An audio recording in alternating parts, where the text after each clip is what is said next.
In the waning days of the Third Age, when the shadow of Mordor had lifted and men had begun their dominion over Middle-earth, there came tidings strange and troubling to the halls of Rivendell. Elrond Half-Elven, though preparing for the journey to the Undying Lands, lingered still in his house, for word had reached him of stirrings in the ruined realm of Eregion.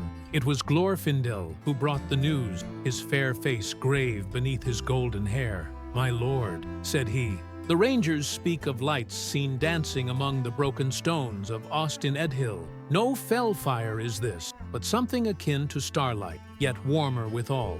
Elrond set aside the scroll he had been penning, letters to those who would remain when he departed. "Tell me all," he commanded, and his gray eyes held depths of memory and concern. 3 nights passed, Glorfindel began. Aravorn of the Dunedain rode hard to our border. He had been tracking a company of wolves that had grown bold near the Bruinen, yet his quarry led him to the borders of what was once Celebrimbor's realm. There, upon the Hill of Sight, where once stood the great forges, he beheld a flame that burned without fuel, silver bright and singing. Singing? Elrond leaned forward. What manner of song?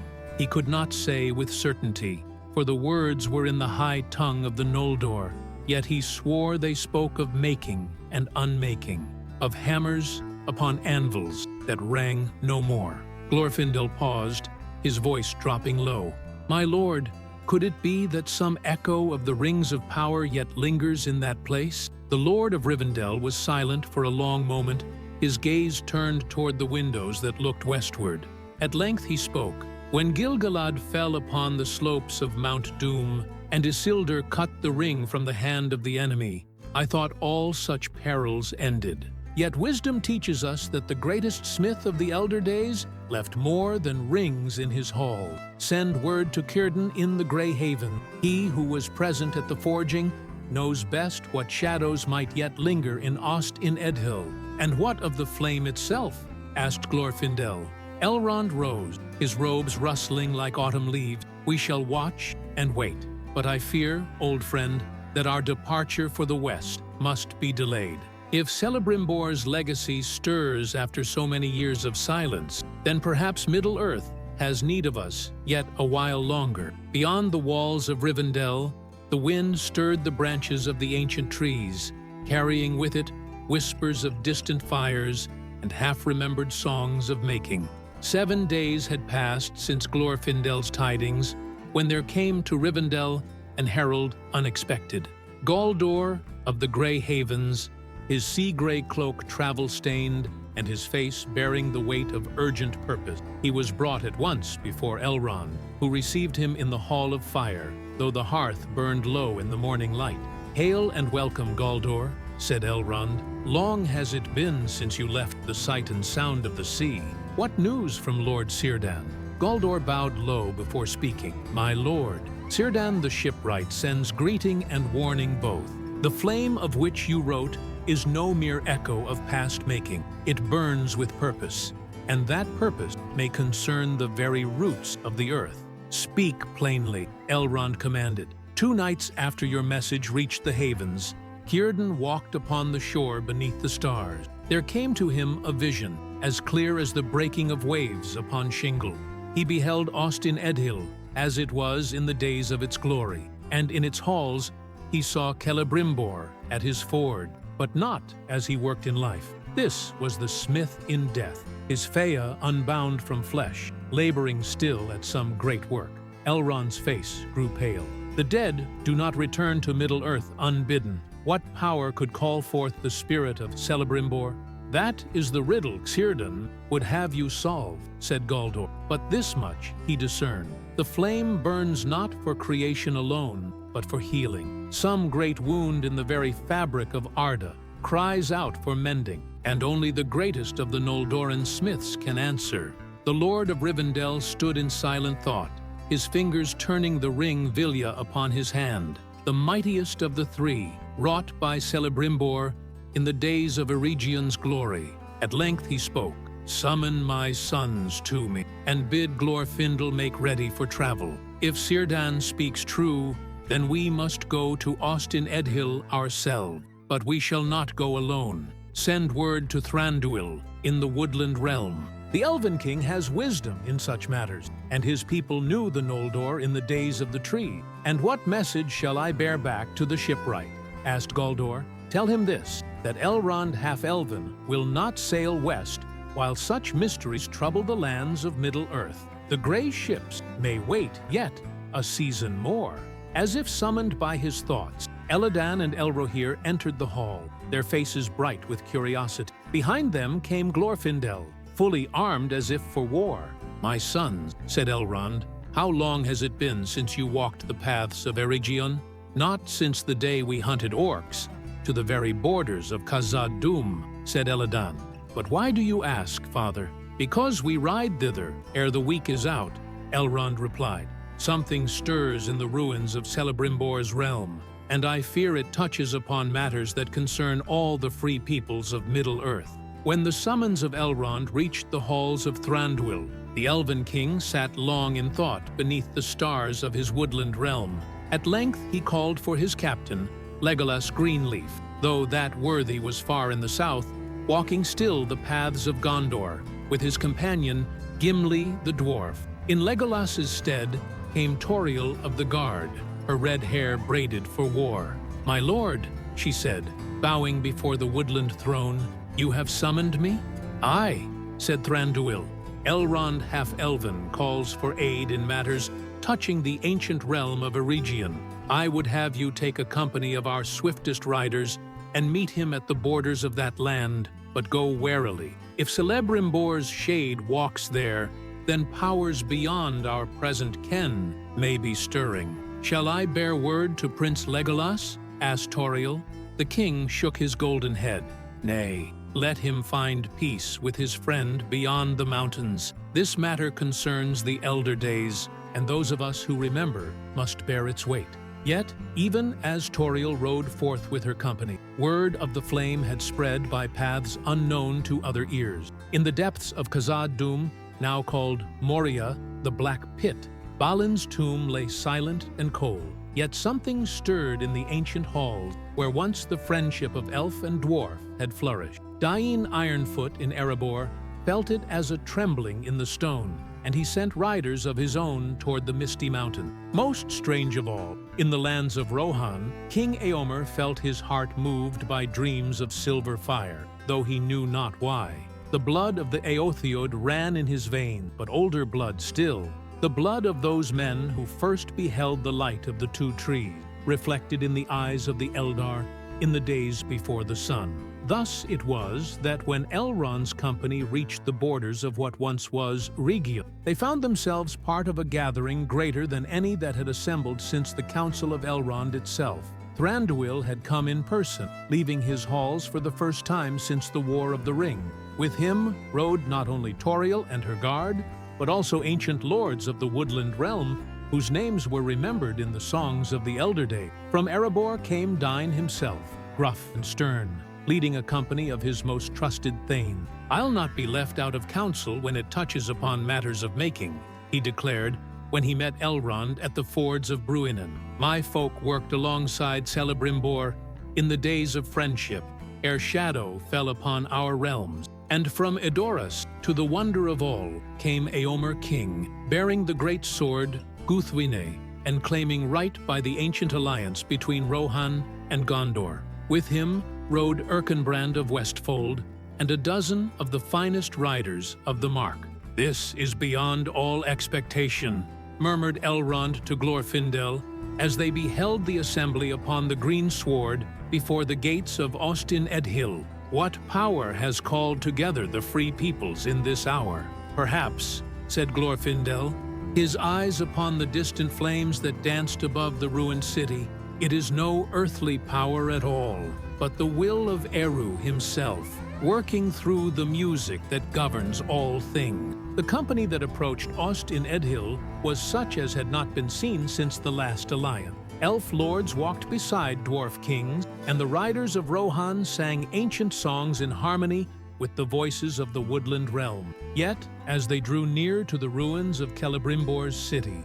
all voices fell silent, for a great wonder lay before them. Where once had stood only broken walls and fallen towers, now rose buildings of silver flame, translucent as glass, yet solid to the eye. Streets paved with starlight led between halls whose walls were wrought of crystallized song. And over all burned the flame of making, neither hot nor cold, but filled with such beauty that all who beheld it wept without knowing why.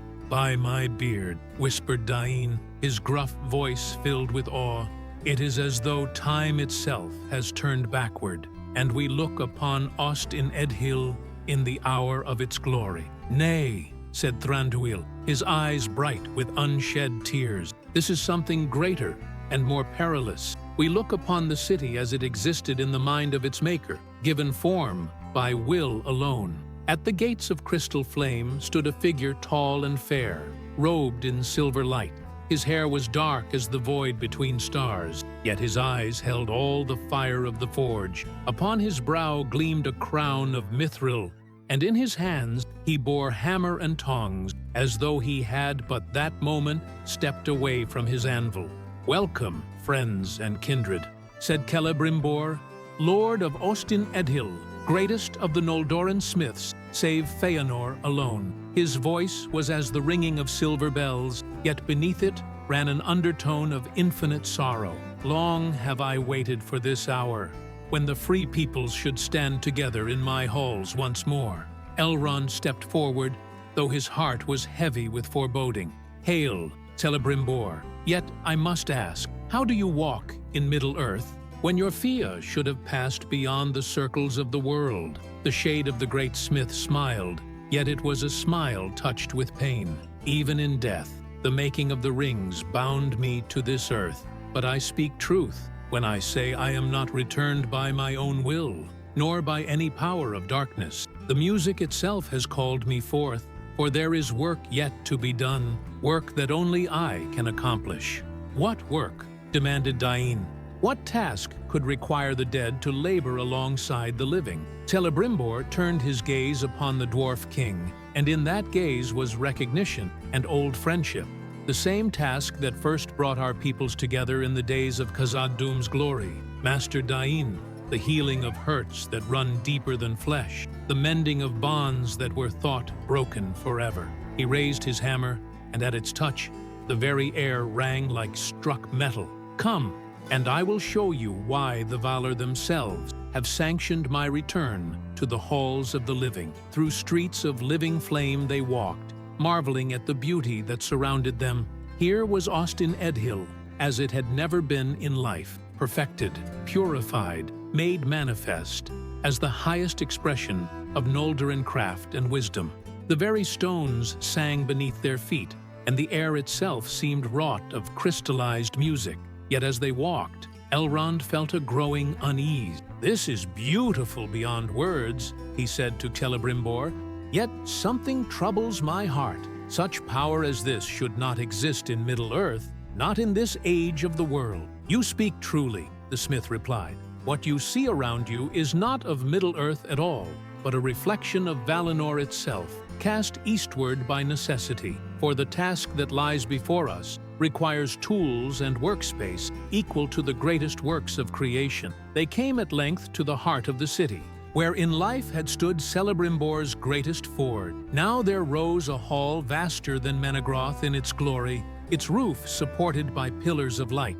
At the center of the hall stood an anvil of adamant, and beside it a forge whose flames were fed not by wood or coal, but by the very power of creation itself. "Behold," said Celebrimbor, "the forge of unmaking and remaking. Here I labored in the days of Eregion's glory to create the rings of power. Here too I was tormented by Sauron when he sought to wrest from me the secrets of their making.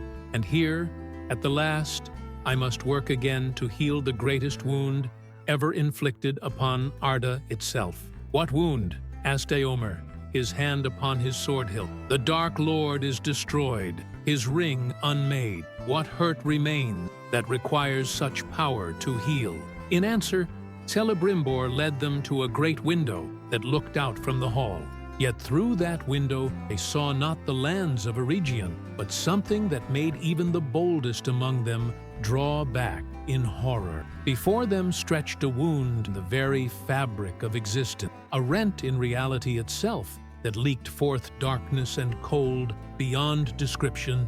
It was as though someone had taken a knife to a painting and slashed it from edge to edge, revealing the terrible void that lay behind all creation.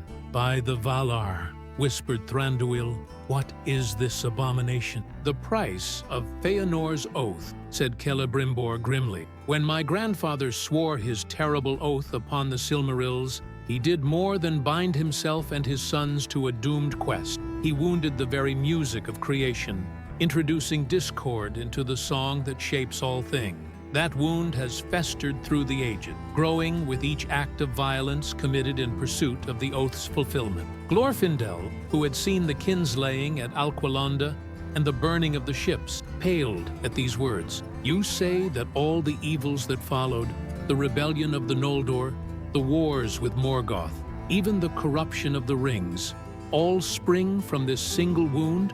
All are connected," Celebrimbor confirmed. "As a crack in a precious stone spreads throughout the gem, so has this wound spread through the ages. It gave Morgoth his entry into Arda. It allowed Sauron to corrupt my work with the rings. It feeds upon strife and grows stronger with each passing age." "Then how," asked Dain, "can it be healed? If it has grown for so many thousands of years, what power exists that can close such a wound?" Celebrimbor's eyes grew bright with purpose and determination. "The same power that created it can unmake it, but it requires a sacrifice as great as Feanor's oath itself. A willing sacrifice, made not in pride or wrath, but in love for all the peoples of Arda." The council that followed in the Hall of Flames lasted through the night and into the dawn. Though dawn seemed strange in that place where light came not from sun or star, but from the very walls themselves. Each of the leaders spoke their mind, yet all found themselves grappling with concepts that stretched beyond their understanding. "You speak of sacrifice," said Eomer, "yet what sacrifice could equal the oath of Feanor? He bound himself and all his line to a quest that brought death to thousands and sorrow to all the peoples of Middle-earth." "That is precisely the point," Celebrimbor replied. "The oath was sworn in pride and wrath, and so it wounded the music. To heal that wound, an oath must be sworn in humility and love, an oath that binds the swearer not to destruction, but to healing." Dain stroked his beard thoughtfully. "And who among us has the right to swear such an oath? Who among the living has authority to speak for all the hurts of the ages?" "That is the heart of the matter," said Celebrimbor. "The oath must be sworn not by one, but by many, representatives of all the free people, binding themselves and their kindreds to a new purpose. Where Feanor's oath divided, this must unite. Where his brought death, this must bring life." Thranduil leaned forward in his chair of woven starlight. "Yet you speak as one who will not participate in this oath-swearing. Why?"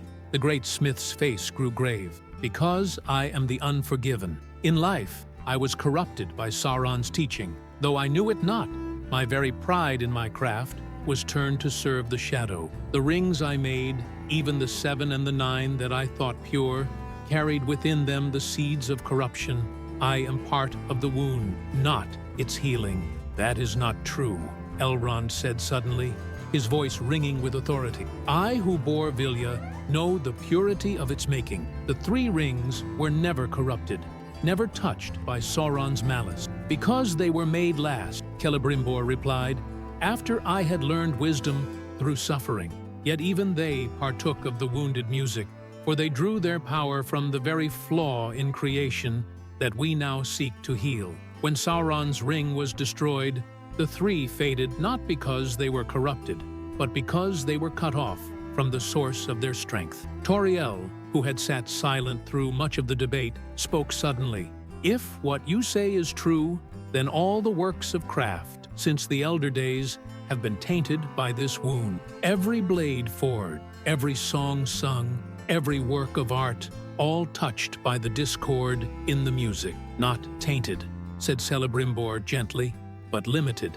Like flowers struggling to bloom in poisoned soil, the works of all the peoples of Middle-earth have been beautiful, but not as beautiful as they might have been in a world unmarked by Feanor's oath. Glorfindel rose from his seat, his face stern with sudden resolve. Then we must heal this wound, whatever the cost. I have died once in service to the light, and been returned to life by grace. If sacrifice is required, I offer myself freely. And I, said Elrond, too long have I borne the guilt of kinship to those whose pride brought ruin to Middle-earth. If healing is possible, then let it begin with the House of Elrond. One by one, others rose to speak their willingness. Thranduil for the woodland realm, Dian for the dwarves, Eomer for the race of men. Yet Celebrimbor shook his head sadly. Your courage honors all your people, he said. Yet you do not understand what is required. The oath must be sworn not in the halls of flame, but in the very heart of the wound itself. And to enter that place is to face not death, but something far worse. The complete unmaking of all that you are and ever were. In the silence that followed Celebrimbor's words, each of the assembled leaders grappled with the magnitude of what was being asked. To face death in battle was one thing. All of them had done so many times, but to face the complete dissolution of self, to enter willingly into a void that would erase not only life, but all memory that one had ever existed. That was a prospect that gave even the bravest pause. It was Dain who broke the silence, his rough voice gentle with understanding. You speak of unmaking, Lord Celebrimbor, yet here you stand, speaking with us, though you died long ago. If unmaking were absolute, how do you exist to warn us of it? The smith's eyes grew distant, as though he looked back across vast reaches of time. A fair question, and one that touches upon the deepest mysteries of Eru's design. When I died in torment at Sauron's hands, my Fia should have passed beyond the circles of the world. Yet my oath, my promise to create works of beauty that would endure, bound me to Middle-earth. But that was an oath of pride, protested Elrond. How could it preserve you when Feanor's oath of pride brought only destruction? Because, said Celebrimbor slowly, my oath was corrupted by pride, but not born of it. At its heart lay genuine love, love of beauty, love of craft, love of the peoples who would use what I made. That love was strong enough to anchor my spirit to the world, though it could not prevent the corruption that followed. He gestured toward the great forge that dominated the hall. Here, I have labored in death, as I labored in life, seeking to understand the flaw in my work. And slowly, over the long years, I have come to comprehend the truth. The wound in the music cannot be healed by any single act, no matter how noble. It requires a fundamental change in the nature of creation itself. Thranduil leaned forward, his fair face intent. What manner of change? The wound was created by an oath sworn in isolation, by one who set himself above all others. It can only be healed by an oath sworn in unity, by representatives of all the children of Eru acting as one. But more than that, it requires the willing participation of the Ainur themselves. The Valor? Whispered Eomer. You speak of calling upon the powers of the West? Not calling, said Celebrimbor. They are already here. Did you think that I could create this place of flame and starlight with the power of a single Fea? Manwë himself has breathed upon these fires. Aule has guided the shaping of these halls. Even Mandos, who seldom looks beyond his halls of judgment, has given his consent to my return. As if summoned by his words, the air in the great hall began to shimmer. The assembled company felt a presence vast and benevolent, like the touch of wind from beyond the western sea. When it faded, each felt change, as though they had been looked upon by eyes that saw not only what they were, but what they might become. The Valor will aid in this work, Celebrimbor continued, but they cannot complete it alone. The wound was made by the children, and only the children can heal it. Yet the price. He paused, his face filled with sorrow.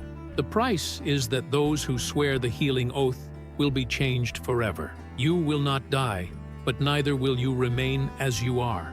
You will become something new, bridges between what was and what shall be. Toriel spoke into the silence that followed. And if we refuse, if we turn away from this task and leave Middle-earth as it is? Celebrimbor's answer came heavy with certainty. Then the wound will continue to grow. In time, it will consume not only Middle-earth, but all of Arda. The undying lands themselves will not be spared. The music will fail, and all creation will fall into silence and darkness. The weight of this revelation settled over them like a vast shadow. The choice before them was no choice at all. They could not turn away from such a fate, whatever the personal cost might be. 3 days passed in preparation and counsel, while the leaders of the free peoples came to terms with their destiny. Messages flew swift as arrows to every corner of Middle-earth, for if this great work was to be accomplished, it could not be done by a few alone. It required the participation of all who called Middle-earth their home. From the Grey Havens came Círdan himself, ancient beyond reckoning, his eyes holding depths of sea and starlight. With him came other Eldar who had seen the light of the two trees, their faces grave with the weight of ancient memory. From Minas Tirith rode King Elisar, though he came not as Aragorn, son of Arathorn, but as the heir of Isildur, bearing the reforged blade of his ancestor. With him came Faramir, and Prince Imrahil of Dol Amroth, and captains of Gondor, whose names were written in the annals of honor. From the Shire came, to the amazement of all, Samwise Gamgee, now mayor of Michel Delving, riding a pony and looking deeply uncomfortable to be so far from his garden. The ring-bearer bade me come, he said simply, when questioned, said there was work to be done that couldn't be left to the big folk alone. Even from distant realms came representatives. Denethor II, Eärendil's younger son, led a company from Ithilien, while from the far south came emissaries of the reformed kingdoms that had thrown off the yoke of Sauron's dominion. Most surprising of all was the arrival of a single Ent, ancient Treebeard himself, who came walking slowly across the plains of Rohan, singing songs in the old Entish that spoke of growth and healing. Hum, hum, rumbled the old shepherd of trees when he reached the crystal gates of Ostin Edhil. The woods whisper of endings and beginnings, of roots grown deep and branches reaching toward new light. The Entwives, long lost, are stirring in their sleep. If healing comes to Middle-earth, perhaps they will wake and walk among the trees once more. When all were gathered, the host that assembled before Celebrimbor's forge was greater than any that had met since the days of Gil-galad.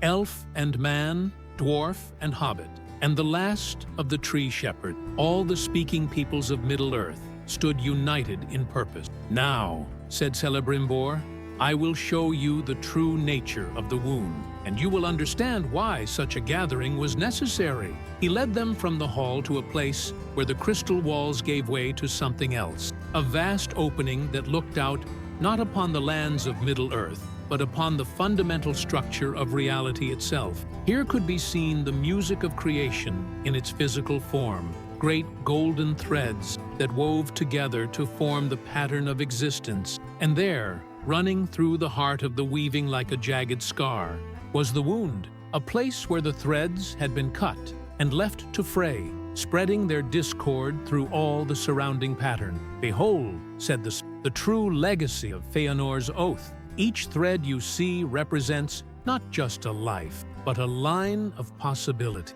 All the potential futures that spring from each choice made by each of the children of Eru. The wound has severed countless threads, destroying possibilities that should have been. Aragorn stepped forward, his face pale with understanding. The paths not taken, he whispered. The lives that might have been lived, the songs that might have been sung, the love that might have flowered, all cut away by a single act of pride. Exactly so, said Celebrimbor. And now you understand why representatives of all peoples must participate in the healing. Each kindred contributes different threads to the great weaving. Only by working together can we restore the full pattern of what was lost. Sikit, The work that followed was unlike anything attempted since the music of creation itself. Under Celebrimbor's guidance, each of the representatives began to understand their role in the great healing that was to come. "You must understand," the smith explained as they gathered around the great forge. "This is not merely a matter of will or strength. We must literally reweave the damaged portions of the music, and each of your peoples brings different notes to the song." He gestured to the elves assembled there: Elrond, Thranduil, Círdan, and others whose names were remembered in song. The firstborn carry the memory of creation itself. Your voices will provide the foundation, the deep bass notes upon which all else rests. To the men, he said, "You are the quick kindled flame, the spark of change that drives the music forward. Your voices will provide the melody, the soaring themes that give the song its direction and purpose." The dwarves received their charge with characteristic grumbling. "Your people are the children of Aula the smith," Celebrimbor told them. "Your voices will provide the rhythm, the steady beat that holds all other parts together." To Sam, representing the Hobbit, he spoke most gently. "Your folk are perhaps the most important of all, for you represent the simple joy of living that gives all other notes their meaning. Without your voices, the song would be mere noise, no matter how beautiful." And to Treebeard, he said, "Eldest of the speaking peoples, your voice carries the memory of the world before the wound, the time when the music was whole and perfect. You will help us remember what we seek to restore." The preparation took many days, for each participant had to learn not only their own part in the great song, but how it harmonized with all the others. It was like learning to sing in a choir of impossible complexity, where a single wrong note could unravel the entire composition. Yet slowly, gradually, the harmony began to emerge. Elves sang of starlight and the music of wind and leaves. Men raised their voices in songs of courage and hope, and the brief flame of mortal life. Dwarves chanted the deep rhythms of stone and hammer and the joy of creation. Sam hummed simple tunes of gardens and growing things, while Treebeard's bass rumble spoke of roots deep in earth and branches reaching toward sky. "It is beautiful," whispered Círdan as the practice sessions progressed. "Never since the first song have so many voices been raised in such harmony. Yet this is only the beginning," warned Celebrimbor. "The true test will come when we enter the wound itself. There, the discord will fight against our song with all the power of accumulated ages. We must be strong enough not only to maintain our harmony, but to overwhelm the darkness with light." As the days of preparation drew to their close, each participant felt the weight of responsibility settle upon them. They were no longer merely individuals, but representatives of their entire kindreds, carrying the hopes and dreams of all their peoples into the very heart of creation's wound. "Tomorrow," said Celebrimbor, on the final evening, "we begin the great work. Rest well, for once we enter the wound, there will be no turning back. We will heal the music, or we will be consumed by the discord we seek to mend." That night, under stars that seemed brighter than any seen since the elder days, the representatives of the free peoples prepared their hearts for the greatest task ever attempted by the children of Eru. At the dawning of what might be the last day of the old world, the company gathered before the great opening that revealed the wound in the music. Each had prepared in their own way, some in prayer, others in meditation, all in the quiet contemplation of what they might be leaving behind. The opening itself had changed during the night, no longer showing merely the golden threads of creation, but revealing a pathway that led directly into the heart of the discord. It was a road of crystal and starlight, beautiful to look upon, yet all who gazed upon it felt a deep unease.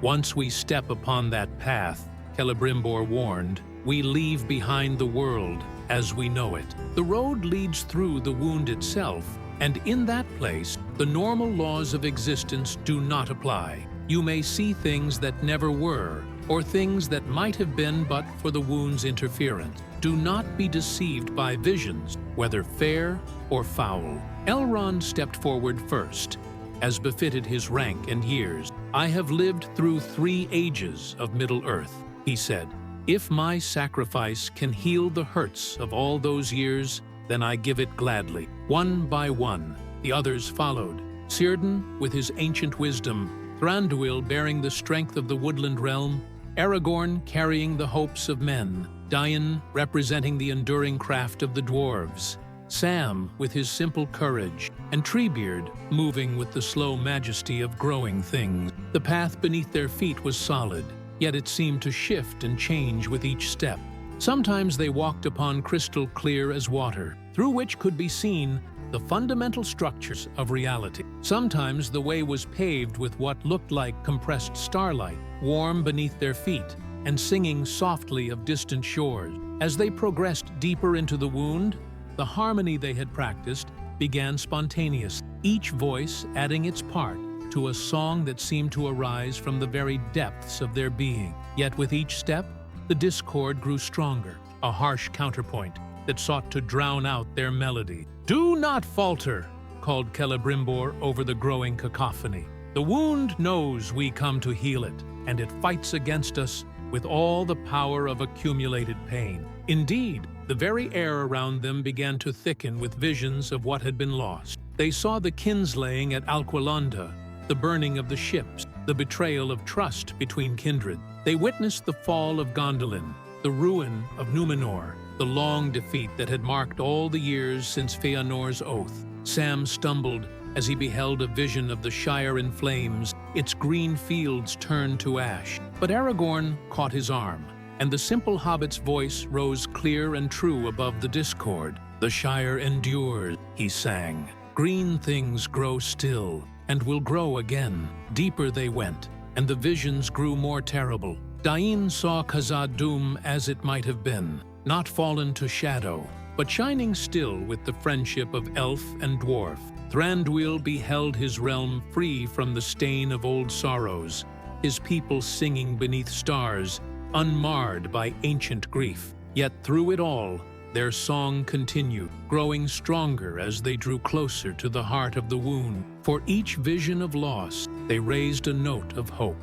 For each image of division, they sang of unity. For each echo of Feanor's pride, they offered the harmony of humility and love.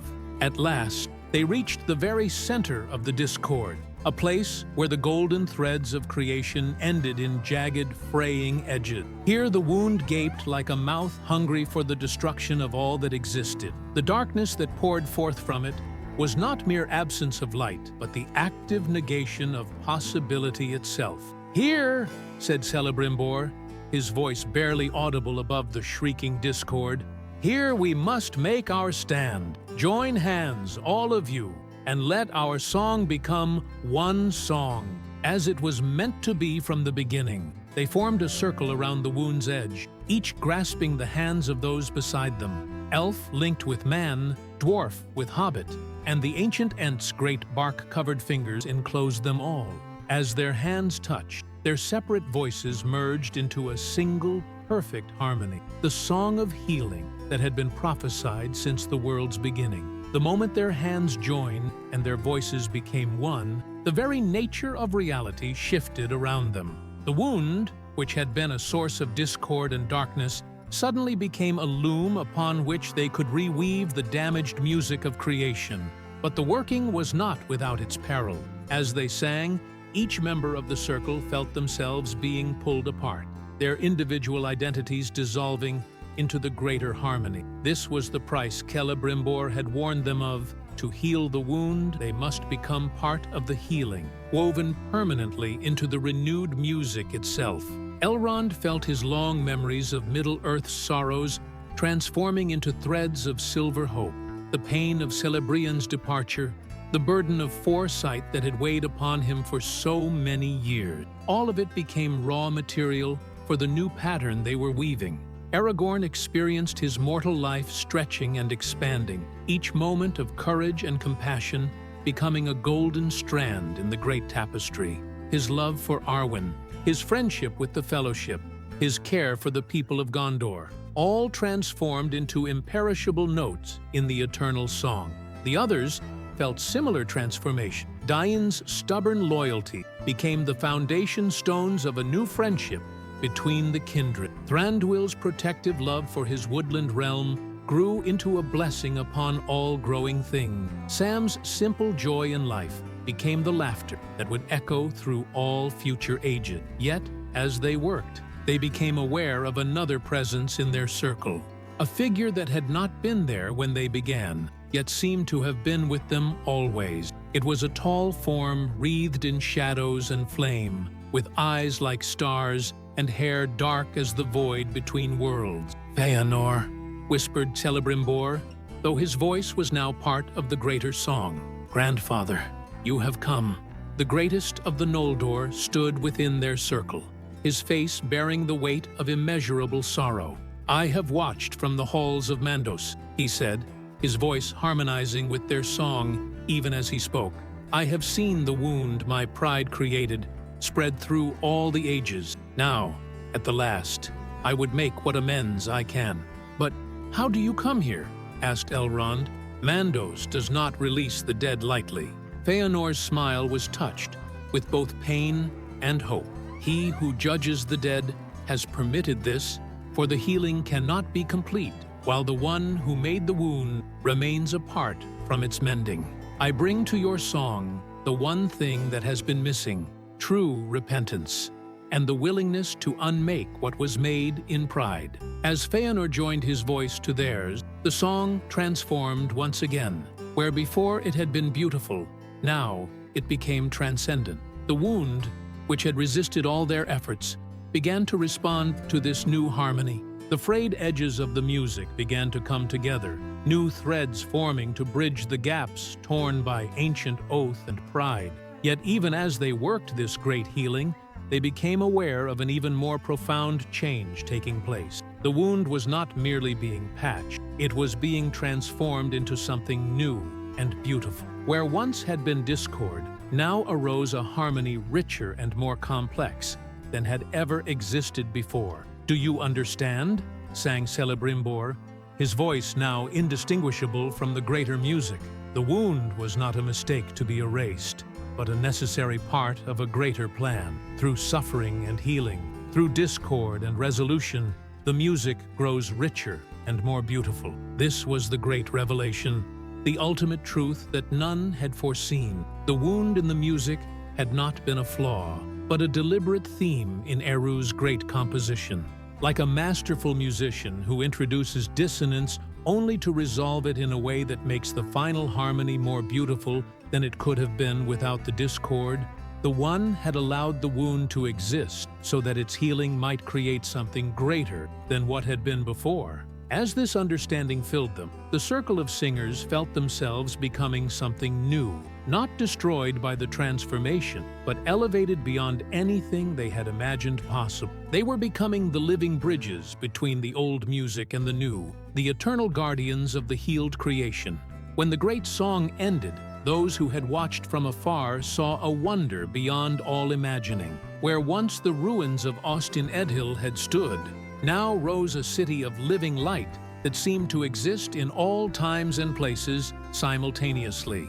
It was neither fully in Middle-earth nor fully in the undying land, but partook of both, a bridge between the mortal world and the realm of the Valar. From this city there went forth a change that spread across all of Arda like ripples from a stone dropped in still water. The very air grew lighter and clearer. Colors became more vivid, sounds more musical, and every living thing felt a burden lifted that they had not even known they carried. In the Shire, Sam's garden burst into bloom with flowers more beautiful than any seen since the elder days. The malern tree that grew before his door sang softly in the wind, its voice harmonizing with the great music that now flowed unimpeded through all creation. In Rohan, the horses of the mark ran faster and freer across plains where the grass grew greener and more lush than ever before. The songs of the riders took on new beauty, echoing themes from the great healing that had touched all the world. In Erebor, the hammers of the dwarves rang with a clearer tone, and their craft reached heights not seen since the days of the great friendship with the elves. The Arkenstone itself began to glow with an inner light that spoke of renewed harmony between all the children of Eru. Even in distant lands, the change was felt. The Entwives, long lost, began to stir in their sleep and walk once more among the growing things. The Entwives and the Ents met again in gardens that bloomed with impossible beauty, singing together songs of root and branch, of leaf and flower. Yet, in the city of living light that had been Ost in Edhill, a different kind of existence had begun. The circle of singers who had worked the great healing found themselves transformed beyond all recognition, yet somehow still themselves. They were the guardians now of the healed music, the living embodiment of the harmony that had replaced discord. Elrond walked streets of crystallized song, his face bearing a peace that had eluded him for all his long years in Middle-earth. Beside him walked Celebrimbor, no longer burdened by the weight of his ancient mistakes, but free to create works of beauty that would never know corruption. "It is not an ending," he said to his old friend as they looked out over the transformed world, "but a beginning. The fourth age dawns not with the dominion of men alone, but with the healing of all creation. Elves and men, dwarves and hobbits, all the speaking peoples will share in the renewed music." From the great forge at the heart of the city came the sound of hammer on anvil, but now it was Feanor himself who worked there, creating not objects of power that might corrupt, but simple things of beauty that would bring joy to all who beheld them. His pride had been transformed into humility, his driving ambition into selfless service. "The greatest work is not the making of things," he said to those who came to watch him labor, "but the making of harmony between all peoples. That is the true craft of the Noldor, and the gift we bring to the renewed world." And so began the fourth age of Middle-earth, an age not of ending, but of new beginning, where the ancient wounds were healed and all the peoples of Arda sang together in harmony. The flame had been rekindled in Eregion, but now it burned not as a single light, but as the flame of creation itself, lighting the way to a future more beautiful than any dream. In years to come, when the events of the great healing had passed into legend, children would sit by their firesides and listen to tales of the time when elves and men, dwarves and hobbits joined their voices in the greatest song ever sung. And in the singing of those tales, the music would continue, growing ever richer and more beautiful with each telling. For this is the way of all true story. They do not end, but become part of the greater tale that encompasses all tales, the eternal song that binds all things together in harmony and love. The flame rekindled in Eregion had become the light that would never fade, the music that would never cease, the story that would never truly end.